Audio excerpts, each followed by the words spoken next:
I really liked your lecture. It's a topic I find interesting. What I really like about this is that you took it in a completely different direction. You pointed out the main problem I have always had with this whole debate, which is simply that it has no practical value. Neither concept has any bearing on how we experience things or how we live our lives. You talked about the concept of control, which is the practical way to look at things in daily life, regardless of determinism or free will. I think of it kind of like Newtonian physics, which govern the world as we experience it. Other physical laws describe the universe on scales that we don't experience. I'll get back to this later, particularly the bit that you left for the listener to work out on their own.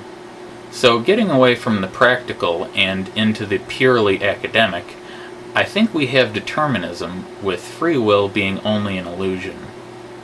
If it were possible to extrapolate things instantaneously and we could see the first Planck time after the Big Bang, we could know everything that will happen from that next instant all the way until the black holes dissipate.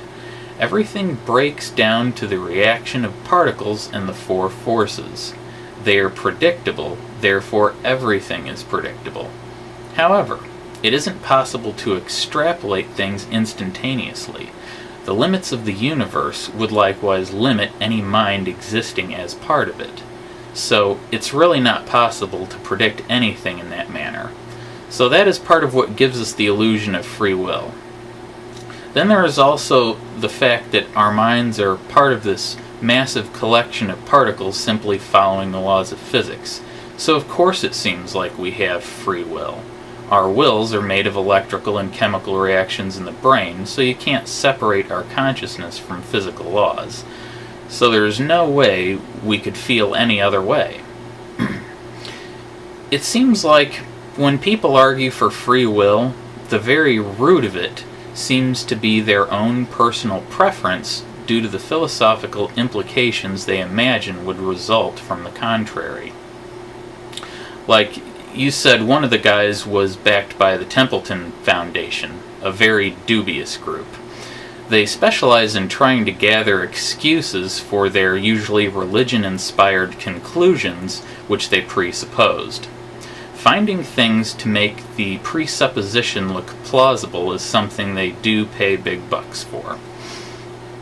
So, when considering free will, I notice the root of it really seems to be a person's dislike of what they think the implications would be if the alternative were true.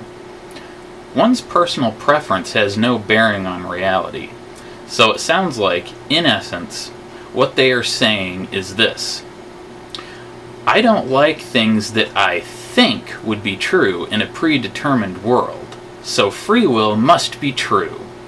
Now, here is some crap I cobbled together after the fact to sell you on my presupposed conclusion made entirely on the criteria of my own personal preference, in turn based on my imagined implications of the alternative. That seems completely unconvincing and downright illogical.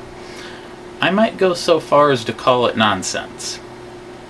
Now, getting back to what I alluded to before regarding what else I like about your control concept, what you have done is shown what the practicality is, regardless of the free will and determinism concepts.